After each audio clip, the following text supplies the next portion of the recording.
네, 2021년 6월 22일 이정훈입니다. 다시 정치로 돌아가 보겠습니다. 윤석열과 마타도 제목을 이렇게 잡았습니다. 여러분들이 많이 궁금해 하시는 윤석열의 엑스파일을 조금만 설명드리겠습니다. 부제는 이렇게 잡았습니다. 마타도로 죽은 정치인, 마타도로 일어나는 정치인. 네. 지금 터지고 있는 윤석열 엑스파일이 윤석열을 죽일 수도 있지만 살릴 수도 있다는 것을 설명하고자 합니다. 장성철 씨, 공간과 농쟁 정책센터 소장이라고 하네요. 보수파라고 하는데 그가 어쨌든 윤석열 엑스파일을 공개적으로 거론했죠. 6월 22일 날 TBS 김어준의 뉴스쇼에 출연해서 김어준 씨가 엑스파일 공개 의사를 묻자 공장장님 김어준 씨죠.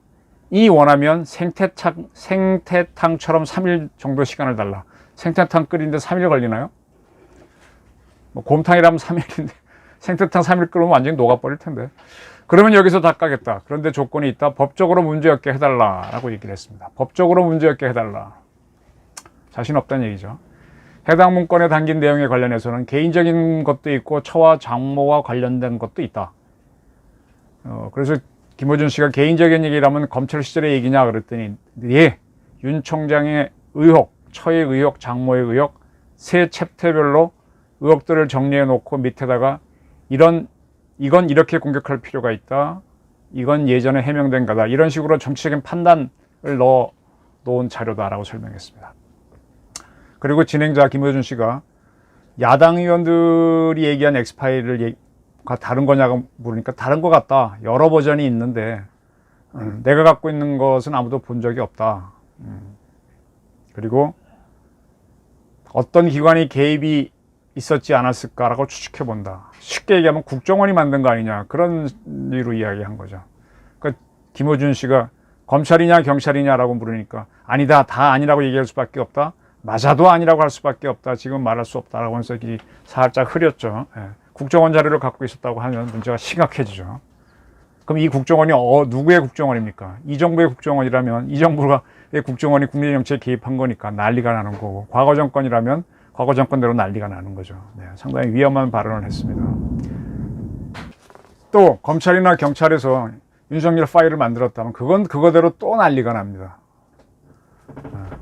상당히 이건 잘못하면 본인이 법적 책임을 안전장치를 마련해 달라 그랬는데 법적으로 문제없게 해달라 그랬는데 법적으로 문제가 없을 수 없겠네요. 네. 그 정도 얘기입니다. 또 이런 얘기도 있습니다. 6월 21일 손학규 씨의 비서실장을 지낸 장진영 변호사가 CBS 라디오와의 인터뷰에서 지금 돌아다니고 있는 것 또는 송영길 대표가 얘기한 엑스파일과 같은지 다른지 모르겠지만 나도 봤다 그런 걸. 찌라시 수준으로 장모나 배우자 등에 대한 내용으로 윤 총장 결혼 전의 이야기들이 많다. 이걸 가지고 뭘 깐다는 건가? 뭐 하자는 거냐? 윤석열을 엮으려면 그가 직위를 이용해서 수사를 방해했다든지 무마했다든지 그런 내용이 있어야 되는데 그런 건 아니다.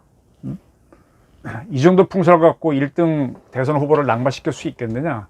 잘못하면 오히려 날개를 달아준다. 이따 신용만 하는 건 정치공학적인 또는 정치공세, 정치공작이다 이런 얘기죠. 네. 그렇습니다. 양론이 있는데 제 의견은 뭐냐고요. 저도 엑스파일 볼 만큼 봤습니다. 또 이분들이 모르는 검사를 할 때 어떻게 수사를 하고 무리한 수사를 했는지도 갖고 있습니다. 근데 그렇습니다. 네. 대충은 알고 있고. 근데 이제 이거가 가지고 윤석열 씨가 대통령에 나섰을 때 되냐 안 되냐 결정될 것 같으냐? 결정 안 될 것 같아요. 찻장속의 태풍으로 끝날 가능성이 매우 높다라는 겁니다. 여러 가지 이유가 있는데 한 우연찮게도 엑스파일이 터진 날 추미애 씨가 대권 도전을 선언하더라고요. 제가 역술인 최영건 씨와의 인터뷰에서 윤석열은 누르면 누를수록 튀어나온다 그랬는데 도와주더라고요.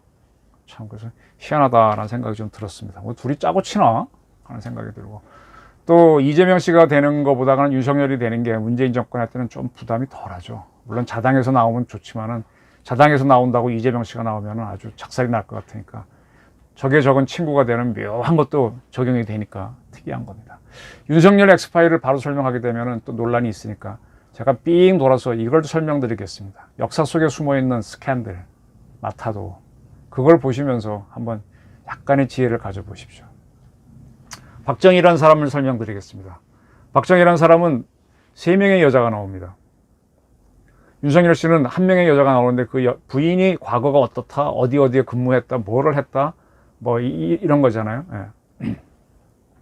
박정희는 대구 사범을 나왔는데 초등학교 나오고 지금으로 치면 보통 학교 나오고 바로 사범학교, 중고등학교 과정을 갔는데 그 5학년 때인 19살 때 김호남이라는 여인하고 결혼합니다. 그래서 이듬해에 박재옥이라고 하는 딸을 낳죠.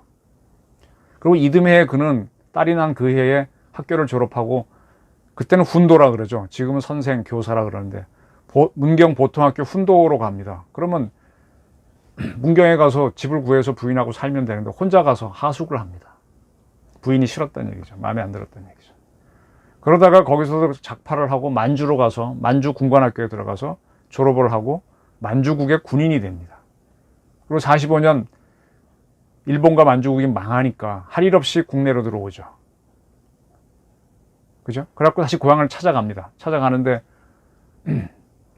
자기 형 막내 아들이니까 자기는 형 집에 갔더니 형 집 옆에 김호남 씨가 딸을 데리고 살고 있는 걸 당연히 알게 되죠. 근데 그 집에 안 갈라 그러죠. 그리고 그 딸 재옥 씨도 아버지를 보러 왔다가 무서워하게 되고 그러니까 다시 또 고향을 나와갖고 서울에 와서 경비사관학교, 지금 육군사관학교를 가서 다시 군인의 길로 가는 거죠. 서울 생활을 하게 되는 거죠. 그럼 그가 그 다음 어디로 빠지느냐? 이미 대구 폭동 때 사망한 형의 영향으로 남로당 영남 유격사령관 직책을 맡으면서 공산주의자로 가버립니다. 그러한 때인 1947년 이화여전을 다녔다라고 하는 이모 여인을 자기 동료 군인들의 소개로 만나서 동거에 들어갑니다. 그때 지금 얘기하면 조건 만남이었던 것 같아요. 그 여인이 학교를 다녀야 되니까 학비하고 생활비를 지원해 달라는 요구를 했고 박정희를 받아들이면서 같이 동거를 합니다. 아이는 결론적으로 없었다라고 되어 있는데 한번 나왔다는 얘기도 있고 없었다는 얘기도 있고 47년 그렇게 그때 박정희는 전혀 뭐 대통령감도 아니었고 주목할 만한 사람이 아니었죠. 근데 1947년에 4.3 사건이 일어나면서 그게 커졌고 48년에 여순 사건이 일어나면서 커지고 그 다음에 11월 달에 우리 군에 빨갱이가 많구나 숙군 수사를 들어가면서 남로당 영남 유격사령관 박정희가 검거됩니다. 그러니까 그때 이 씨가 도망을 칩니다. 왜? 내가 빨갱이가 싫어서 원산에서 서울로 내려와서 있었는데 빨갱이랑 살았구나 하고 도망갑니다. 그 다음에 박정희가 이제 사형을 구형받았다가 이리저리 풀려 나와가지고 문관으로 근무하다가 전쟁이 나서 다시 군인이 됩니다. 근데 그때도 그는 이제 이 씨죠, 이 씨. 제 이름을 정확하게 압니다. 이혈란 씨입니다. 이혈란. 이 굉장히 찾았는데 못 만났는데 우연히 한번 만났었죠. 근데 이 여자가 도망을 쳤다고 돼 있죠, 기록에는. 목격자들에 따르면. 그 정도로 박정희를 아주 싫어했습니다. 그때서야 박정희가 이제 이혈란 씨에 대한 이 마음을 접고 그해 12월에 자기 같이 근무하던 소위죠. 학교 선생하다가 옥천 출신인데 전쟁 나서 군인이 된 소위의 주선으로 유경수를 만납니다. 유경수의 부친이 누구냐? 육종관 씨인데 육종관 씨가 누구냐? 당대의 이병철. 요즘 얘기하면 뭐라 해야 되나? 이재용 씨라 그래야 되겠지. 대한민국 최고의 부자입니다. 최고의 부자는 아니고 한 7대 부자 중에 7대 부자쯤에 들어갑니다. 그런 육종관 씨의 둘째 딸인가요? 셋째 딸인가가 유경수인데 거기랑 결혼하게 됩니다. 이게 참 신기하죠. 이때부터 박정희가 날개를 다는 겁니다. 박정희는 그러면 세 여자가 나오는 겁니다. 공식적으로 결혼했던 김호남, 두 번째 같이 살았던 이혈란, 유경수. 그리고 채 11년이 지나지 않은 61년 5월 16일로 권력을 잡고 대통령이 되는 거죠. 네. 박정희라는 사람을 여성에 맞춰서 쭉 보게 되면 박정희는 마지막에 죽을 때도 뭐 다 아시니까 얘기하죠. 한쪽에는 가수 심수봉 씨, 또 한쪽에는 한양대학교 다니던 연영과 학생, 여학생하고 술을 마시다가 11월 때 죽게 되죠. 여성으로 보게 되면 박정희는 전혀 아름다운 사람이 아닙니다. 근데 박정희가 잘했다고 하는 사람들이 많거든요. 또 한 사람 말씀드리겠습니다. 이승만 대통령 1875년생입니다. 그는 만 16세인 1891년 박승선이라고 하는 여인과 결혼을 합니다. 그리고 아들 봉수를 낳죠. 이봉수를 낳습니다. 이때 결혼은 그때 이승만 씨가 굉장히 똑똑해서 이 박승선 씨의 아버지가 결혼을 주선한 걸로 기록이 되어 있습니다. 그러한 이승만이 일종의 공화주의자로 가게 되죠. 점점 이제 공부를 하면서 굉장히 똑똑했으니까. 그래서 1904년 대한제국 황제인 고종을 폐위하는 사건에 참여합니다. 대역죄를 저지른 거죠. 지금 얘기하면 반란죄죠. 그걸로 투옥이 됩니다. 그 투옥돼서 가만히 감옥 속에 있으면 되는데 거기서 영어 사전을 만들었다 그러죠. 굉장히 머리가 좋았던 것 같아요. 그리고 타로까지 시도합니다. 실패해갖고 잡혀가지고 종신형을 받습니다. 무기징역을. 근데 사람이 워낙 똑똑하고 영어를 잘하고 또 그때쯤 기독교에 귀의하니까 선교사들이 노력해서 1904년 특별 사면을 받습니다. 그리고 미국으로 건너가죠. 그때 부인은 대역죄를 범한 남편을 안 따라갑니다. 그것으로 이제 이 부부 사이는 사실상 끝이 나게 되죠. 아들을 데리고 미국으로 갔다 그러는데 아들은 그 후에 사망한 걸로 되어 있습니다. 미국에 간 이승만은 그때는 좀 어수선한 세상이라 그랬는지 배제학당은 사실 정식 학교가 아닙니다. 그 당시에는. 일본에 중학교가 있고 이건 학당이 아닌데 그걸 가지고도 어떻게 해갖고 내가 대학 중퇴자라고 해갖고 조지 워싱턴 대학에 3학년에 편입을 합니다. 그리고 그걸 4학년 마치고 난 다음에 하버드 대학 석사과정에 들어갑니다. 굉장히 머리가 좋았죠. 영어를 깨우치면서 바로 조지 워싱턴 대학은 그렇게 좋은 대학은 아니다고 하지만 하버드는 장난이 아니거든요. 근데 거기를 다니다가 석사를 받지 못하고 세 번째로 하버드, 예일, 프린스턴, 콜롬비아 미국 대학 순서 같은 그렇게 쓰잖아요. 우리는 서연고, 서성한, 중경외식 하듯이. 프린스턴으로 가갖고 석박 통합과정을 거쳐갖고 국제정책 박사가 돼버리죠. 그리고 다시 하버드에 가서 석사를 밟아버리죠. 그렇게 하고 난 다음에 1910년인가 바로 공부를 마치고 우리나라로 돌아옵니다. 한일 합방되는 시점에. 그리고 1912년에 독립운동 관련된 백오인 사건을 일으켰다가 이게 발각이 되니까 다시 미국으로 갑니다. 그리고 이제 우리는 해방될 때까지 오지 않고 지내는데 이러한 그가 1934년 이때 나이가 거의 제 나이네요. 제 나이. 한갑 직전입니다. 59세 8세 때인가 그때쯤 유럽을 갑니다. 그 국제연맹 가갖고 일본에 비리를 폭로하려고 갔습니다. 갔다가 우연히 식당에서 옆자리에 앉은 사람이 프란체스카입니다. 프란체스카는 어떤 여자냐? 그때 30대 중반이었는데 약혼을 했다 파혼했다는 설이 있고 결혼했다 파혼했다는 설이 있는데 하여간 파혼한 건 맞습니다. 쉽게 말하면 요즘 얘기하면 돌싱입니다. 이승만도 돌싱이고. 근데 거기서 그렇게 우연히 만나는데 다음날 그 지역 신문에서 이승만이 크게 나옵니다. 일본의 비리를 막 터뜨리는 이런 사람은 나오죠. 그래서 프란체스카랑 만남이 이어졌고 그 이듬해 프란체스카가 미국에 건너와가지고 둘이 혼인을 하게 되는 거죠. 그때 혼인할 때 이승만 나이 59세. 굉장히 나이 많죠. 그리고 34세 프란체스카. 근데 그리고 나서 한 3년 지나서 오스트리아가 독일에 병합이 됩니다. 우리 대한제국은 1910년에 대일본 제국에 병합이 돼버렸고 오스트리아는 독일 제국에 병합이 되면서 대일본 제국하고 독일이 2차 대전을 일으키는 거죠. 39년. 둘 다 이제 병합된 나라의 남녀가 되는 거죠. 그래서 부부의 연을 이어오는 겁니다. 그리고 1945년 독일에 이어서 일본이 항복하자 이승만은 귀국을 해서 48년 대한민국 대통령이 되는 거죠. 그럼 제가 드리는 말씀은 무엇이냐? 여자 문제로만 보게 되면 이승만도 그렇게 고귀한 사람은 아니라는 얘기입니다. 박승선 씨 부인 문제는 이게 이런 얘기가 있습니다. 이승만 대통령이 45년도에 귀국해갖고 이화장인가 지금도 이화장이 이제 이승만 박물관처럼 쓰이는데 거기 머물 때 한번 이 여사가 찾아왔었다 그러죠. 근데 이승만 그때 박사죠. 아주 후대를 해서 돌려보냈다고 되어 있습니다. 그러니까 거부한 거죠. 그리고 전쟁 났을 때 아마 박승선 씨가 아마 전쟁 때 아마 사망한 걸로 저는 알려져 있는데 하여간 그 다음에 기록이 좀 일정하지 않습니다. 네. 이렇게 무슨 러브 오브 스토리를 만드는 이러한 사람 박정희 아니고 이승만 아닙니다. 김대중 씨를 설명드릴게요. 굉장히 궁금해 하시는 분들이 많은데, 박정희 대통령은 17년생, 그 다음에 이승만 대통령은 1875년생, DJ는 1923년생으로 되어 있습니다. 1946년 해방 직후의 공간에서, 그때 인민공화국이 서칠 때죠. 조선신민당 목포시 지부 조직부장을 했습니다. 인공 쪽에 가까운 사람이었습니다. 인면위에도 참여했고, 그 전에 그는 목포에서 인쇄업을 하던 차씨 집안의 차용혜 씨랑 결혼합니다. 그 차용혜 씨 집안은 목포에서 제일 갑부였다라고 소리를 들은 사람입니다. 그리고 김대중 씨는 목포에서 목포해운공사라는 이 배를 몇 척 사갖고 배를 운영하면서 돈을 많이 버는 청년, 1923년생이니까 45년이면 한 22, 23살 그 나이 때죠. 이렇게 이제 목포시 조선신민당 조직부장을 하다가 그게 문제가 돼서 좌파 활동을 했기 때문에 투옥이 됩니다. 그때 차용희 씨와 사이에 딸이 하나 있었는데 딸이 이제 2살 땐가 죽게 되죠. 그리고 그 이후에 두 아들을 낳게 됩니다. 차씨 부인이.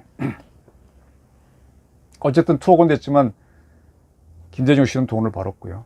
6.25 전쟁이 50년이 터지니까 김대중, 차용혜 씨는 나름대로 목포에서 부자입니다. 우익으로 몰려서 코너에 몰리는데 운 좋게 살아납니다. 그리고 인민군이 물러난 이후에 전쟁 끝난 다부터 김대중 사업은 쫙 크게 되죠. 근데 목포에서 잘 안 되니까 강원도 인제로 갑니다. 인제에 가서 54년도에 제3대 민의원 선거에 나갔다가 실패합니다. 58년 선거에 또 나갔다가 또 떨어집니다. 근데 그때 그 선거가 부정했다고 재판을 걸어갖고 재선거를 하게 하는데, 그때 목포에서 공산주의자였다라고 하는 마타도를 당하면서 또 실패합니다. 이때 재산도 잃고 많은 걸 잃는 것 같아요. 58년도 재선거까지 실패하고 난 다음에. 그리고 부인 차용혜 씨가 건강이 매우 나빠집니다. 그때 이분은 생활고 때문에 미용실을 운영했다고 하는데 그러다가 사망합니다. 부인이 돌아가실 때 김대중 씨의 나이는 35입니다. 최악의 상황이죠. 58, 59. 그 다음에 1960년에 4.19가 일어납니다. 그리고 3.15 부정선거 때문에 4.19가 일어나는데, 그걸 다시 국회를 만들기 위해서 그 이듬해인 1961년 5월 14일 선거를 치르는데, 그때 김대중 씨가 당선이 돼서 국회의원으로 가려고 그러는데 이틀 후에 5.16이 터져버립니다. 또 망하는 거죠, 김대중 씨는. 부인까지 잃고 그랬는데. 그 이듬해에 굉장히 낭망에 있던 김대중 씨가 누구랑 결혼하느냐. 그 당시에는 경기여고, 이화여고가 굉장히 좋은 학교입니다. 그리고 경기여고나 이화여고 나온 사람들은 서울대학 잘 안 가요. 대개 이화여대를 갔습니다. 그때는 이화여대가 서울대 연고대급이었습니다. 연고대보다 더 좋았었죠. 근데 특이하게 서울대를 가는 여성들이 있었는데, 이희호 씨가 그런 분입니다. 이화여고를 나와서 서울대 사범대를 갔고, 그 다음에 미국에 유학까지 갔다 온 신여성입니다. 사회운동을 해왔죠. 그러한 이희호 씨와 결혼하는데, 흥미로운 거는 이희호 씨가 연상이라는 사실입니다. 이분은 1922년생으로 김대중 씨보다도 2년 더 나이가 많습니다. 김대중 씨는 이미 사별한 재혼인 거고, 이희호 씨는 초혼인데, 이희호 씨는 굉장히 집안이 좋아요. 본인이 공부도 서울대에다가 미국 유학까지 했고 박사도 있던가요? 그 아버지는 대한민국 의사면허 제4호, 굉장히 좋은 집안이죠. 그리고 서울대를 나왔고, 김대중 씨는 목포상고를 나온 고졸입니다. 근데 어떻게 결혼이 이루어졌을까요? 나이도 이희호 씨가 많고. 이희호 씨는 학교 다닐 때 그 이후에 민주화 운동을 했다고는 개운지 씨랑 매우 가까웠는데 어쨌든 벌어졌죠. 그리고 그 다음부터는 이분은 결혼하지 말자를 어떻게 본인의 신조로 알고 사회생활을 해왔는데, 42살 때, 김대중 씨는 40살 때, 그때 혼인을 하게 되는 겁니다. 이희호 씨는 굉장히 결혼이 늦었습니다. 초혼인데. 그때 차용혜 씨가 낳은 두 아들은 사춘기였죠. 그리고 이희호 씨는 홍보를 낳게 되는 거죠. 지금 국회의원. 이러한 김대중 씨 상당히 고난이 많고 좌익이라는 소리 들었고, 근데 이런 분이 쭉쭉쭉 박정희 때 뭐 어떻게 탄압당했다는 다 아시는 거니까 건너뛰고, 1997년 IMF 외환위기 속에서 대통령에 당선돼서 이듬해 15대 대통령이 되는 겁니다. 제가 드린 말씀은 무엇이냐. 대한민국 대통령들 쭉 돌아보면 아름답고 착한 그런 사람은 아니란 사실입니다. 그리고 우여곡절이 많고 여성 문제들도 복잡한 경우가 많아요. 제가 지금까지 아는 대통령 중에서 가장 모범적인 부부상을 꼽으라면 여러분 생각하고 완전히 다릅니다. 제가 꼽는 사람은 전두환, 이순자 부부입니다. 다음으로 꼽으라 그러면은 노태우, 김옥숙 부부, 그 다음이 이명박, 김옥균 부부, 뭐 그 정도. 네. 굉장히 모범적인 부부가 이순자, 전두환 씨입니다. 그 이순자 씨 자서전 지금 판금이 돼 있는데 그거 보면 참 재밌어요. 네 권이죠. 전두환 효고록이. 첫 권을 보게 되면 5일 12.12, 11.6부터 쫙 해서 광주까지 아주 활국이고요. 그 다음엔 뭐 두 권은 국정 운영이니까 그렇고. 마지막 한 권이 이순자 씨 자서전인데 거기에 보면은 어떻게 해서 결혼했는지 얘기가 쭉 나옵니다. 자기가 중학교 때 사관생도인 전두환 씨를 보고 연정을 품어가지고 그게 이화여고를 거쳐서 경기여고를 거쳐서 이분은 경기여고 나왔죠. 그 다음에 이대 의과대학 가서 결혼을 하게 되는 스토리가 나오는데 굉장히 좋아했습니다. 그래서 지금까지도 참 해로를 하고 있는 부분입니다. 어쨌든 이렇게 이제 남녀 관계만 보게 되면 제가 윤석열 이야기를 피해가기 위해서 빙 돌려서 설명하는 겁니다. 그게 결정적으로 남녀 관계가 좋다 나쁘다 부부 관계가 어떻다 이게 대통령이 된다 안 된다에 큰 영향이 없다라는 걸 설명드리는 겁니다. 또 그것만이 아닙니다. 대통령 선거를 앞두면 온갖 마타도가 나옵니다. 저는 제 기억에 뚜렷이 박힌 게 있어요. 1987년 13대 대선인가요? 1로 3김이 맞붙었죠. 그때 정말 저를 포함한 많은 사람들, 지금 386 거의 모든 세대가 진짜 군사정권 끝내자. 노태우는 안 된다. 근데 야권이 단일화를 안 돼서 김대중, 김영삼이 각자 출마해버렸어요. 그때 저는 잘 몰랐는데 김영삼 씨가 김대중보다 훨씬 인기가 좋아갖고 노태우를 막 따라갔던 모양입니다. 그러니까 노태우 진영에서 막판에 한 종교 활동가를 통해서 김영삼 씨 캠프에서 통일교 자금을 받았다라는 걸 터뜨리죠. 굉장히 컸습니다 그때. 저조차도 그때 김영삼 안 되는구나 이렇게 판단했었으니까. 그래서 그때 이제 김영삼 표가 떨어지면서 김대중 표가 상대로 조금 더 올라갔지만 결론적으로 노태우 당선입니다. 맞서도에 속은 거죠. 대선을 앞두고 그러면 결론은 뭐냐? 그렇게 안 했더라도 노태우 당선이었을 겁니다. 근데 선거를 앞두고는 항상 이런 게 작용을 하는데 영향을 끼친다. 그러나 미미하다는 겁니다. 더 치열했던 선거는 이건 뭐 기록도 있는 거니까 박정희가 5.16을 하고 나서 민정이양을 해서 대통령 선거에 나갑니다. 근데 전임 대통령이었던 윤보선이 출마를 하죠. 둘이 맞붙어서 굉장히 치열합니다. 굉장히 치열합니다. 5대 대통령 선거인데 그때 나왔던 게 박정희가 숙군 사건에 걸린 남로당 영남 유격사령관이잖아요. 그 자료가 나오는 겁니다. 박정희가 사형을 구형받았던 신문기사가 딱 나오는 거죠. 동아일보에 실렸던. 박정희는 빨갱이 하고 나오는데 여기서 박정희 당선됩니다. 무슨 얘기냐? 대선이 치열해지면 온갖 주장이 다 나옵니다. 저는 김대중 씨 관련 호적도 봤었고요. 그 집안의 내력이 어떻고 어떻게 봤었고 노무현 씨 호적도 봤었고 뭐 숱한 자료 다 봤었습니다. 근데 그게 결정적인 영향을 안 끼친다는 겁니다. 당선되더라고요. 노무현 씨 족보도 받고 그 아버지 엄마 족보 다 봤는데 다 되더라고요. 박근혜가 될 때는 최태민 목사 사건이 굉장히 컸습니다. 도대체 무슨 관계냐 굉장히 궁금했는데 대통령 되고 나니까 쏙 들어가더라고요. 그 주장했던 사람들 언제 그러냐는 또 입 다물고 가던데. 노무현 대통령은 대통령 되고 나서도 처갓집 문제 나오니까 그러면 내가 우리 처를 버리란 말입니까? 하고 딱 해서 뭐 그걸 끝나버리더라고. 또 문재인 대통령도 그 아버지가 북한 치하에서 적치하에서 농업 과장 했잖아요. 함흥에서 그것도 다 넘어가지 않습니까? 별거 아닙니다. 윤석열 씨 부인 문제 보기 나름입니다. 결혼하기 전에 어디에서 뭘 근무를 했고 뭘 했다. 뭐 누구랑 무슨 관계가 있었다. 초혼이냐 재혼이냐 이런 문제들. 국민들이 마타도 안에 하면 그만일 뿐입니다. 큰일이네 하면 효과가 되는 거고. 이렇게 큰 문제가 안 되는데도 스스로 사퇴한 게 반기문 씨였고 뭐 출마하지도 않았지만 스스로 접겠다고 발표한 적이 있었고 그걸 기대하는 세력이 터뜨린 거죠.